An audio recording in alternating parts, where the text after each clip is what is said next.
I did the Titanic, no one believed I would find it. Now no one believes I won't find the Bismarck, and I don't think I preferred when they didn't think I would find it. The hunt for the Bismarck was the greatest naval chase in history. Its end was a brutal ballet of fire and steel. For nearly half a century, its watery grave kept its secrets locked away. When it was finally found, the wreck seemed to confirm the story of a warship battered into submission. It was as much of a shock to us in England as Pearl Harbor was to America. We couldn't believe that a ship which epitomized the Royal Navy and all our successes in the past could end within a few minutes. But now an AI-guided drone has performed the most detailed scan of the wreck ever attempted. What it found, hidden on the ship's armored belt, isn't just a new clue. It's the smoking gun that changes the entire narrative of its sinking. A Titan's discovery. You see, for almost 50 years, the story of the Bismarck ended on May 27, 1941. A colossal warship, the pride of the German Navy, sent to the bottom of the Atlantic by a vengeful British fleet. For decades, its exact location was a complete mystery, a ghost lost somewhere in a vast 3-mile deep patch of ocean. To put it mildly, finding it was considered an impossible task. But in June of 1989, one man did the impossible. That man was Robert Ballard, the same legendary oceanographer who had found the wreck of the RMS Titanic just 4 years earlier. What many overlooked is that finding the Bismarck was a technological feat that pushed the limits of deep-sea exploration. Ballard's team used a towed camera sled named Argo, a remotely operated vehicle packed with high-resolution video cameras and powerful lights. For days, they dragged Argo back and forth in a painstaking grid pattern over the suspected sinking site, some 400 miles west of Brest, France. The pressure at that depth is an insane 6,600 pounds per square inch, a force that would crush a normal submarine like a soda can.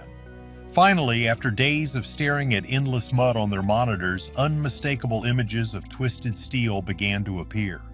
On June 8, 1989, they had it. The Bismarck was found resting at a depth of approximately 15,700 feet. What they saw was astonishing. The ship was sitting almost perfectly upright on the slope of an extinct undersea volcano. Despite the brutal battle that ended its career, the main hull was shockingly intact. The thing nobody tells you is how well-preserved shipwrecks can be in the deep ocean.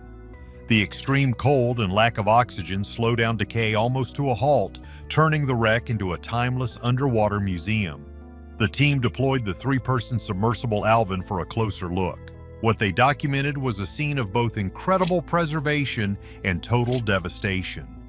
The superstructure, the command towers and upper decks, was riddled with jagged holes from the hundreds of heavy-caliber shells fired by the British. The mighty 15-inch gun turrets were mangled and silent. Yet the most critical part of the ship, its main armored belt, a band of steel over a foot thick designed to protect its vital organs, appeared almost untouched. Investigators found no evidence of torpedoes or shells having punched through this critical armor below the waterline. This single observation threw a huge wrench in the official story.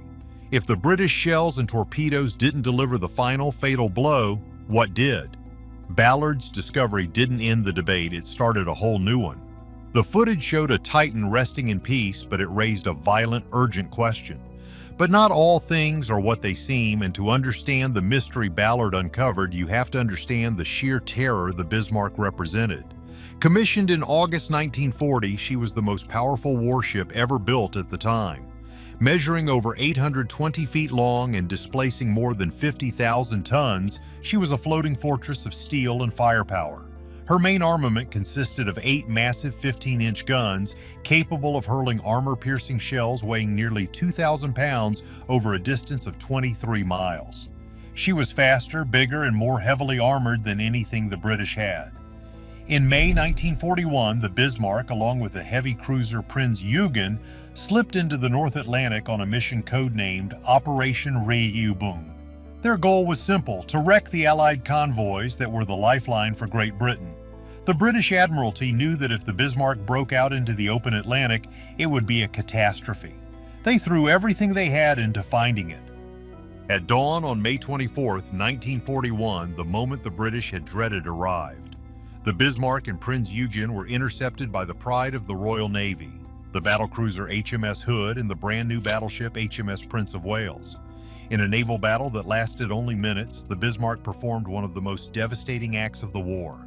At a range of about 15 miles, one of its 15-inch shells plunged through the Hood's deck and detonated its main ammunition magazine.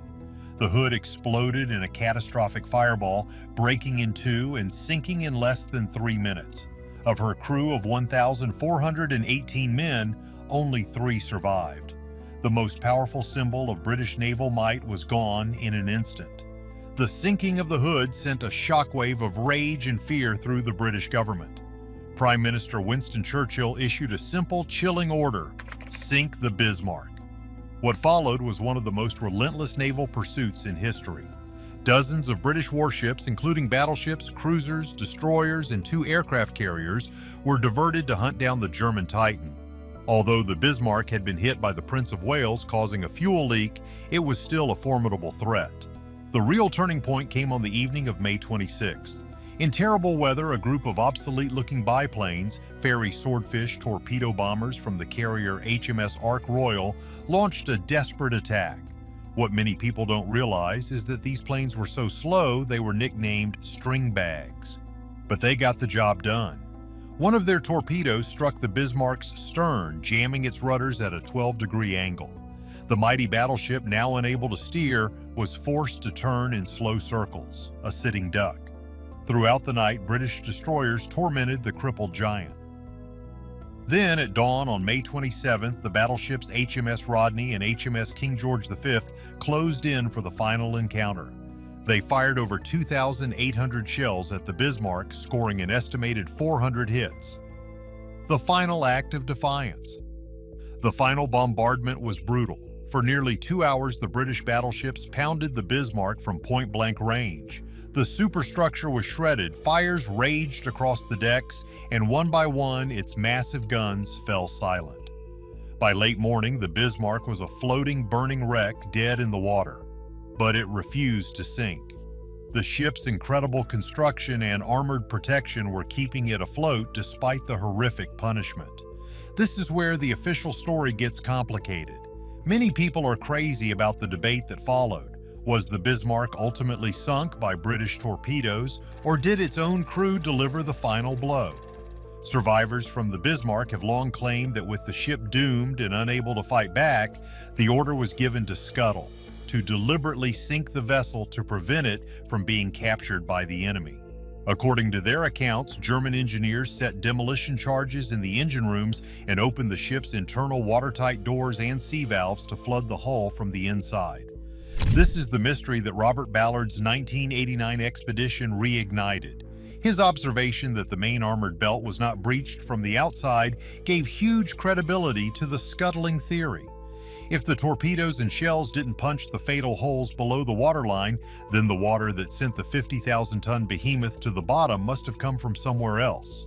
The only logical source was from inside the ship itself. However, Ballard's footage, as groundbreaking as it was, couldn't provide the smoking gun. The wreck was too massive and the damage too extensive to definitively prove that scuttling charges were the primary cause. For decades, the official story seemed set in stone, a simple tale of victory and defeat. But deep beneath the waves, a different story was waiting to be told, a secret hidden in the crushing dark. The truth remained just out of reach, a ghost haunting the pages of history. This is where the new underwater drone mission comes in, a technological game changer that changes everything we thought we knew about this vessel's final moments. In 2002, another expedition, this one led by visionary filmmaker and deep-sea explorer James Cameron, returned to the wreck armed with technology that was pure science fiction just a decade earlier. Using small, hyper-maneuverable ROVs, they were able to penetrate the ship's mangled interior, venturing into claustrophobic corridors and collapsed compartments that Robert Ballard's pioneering mission couldn't reach.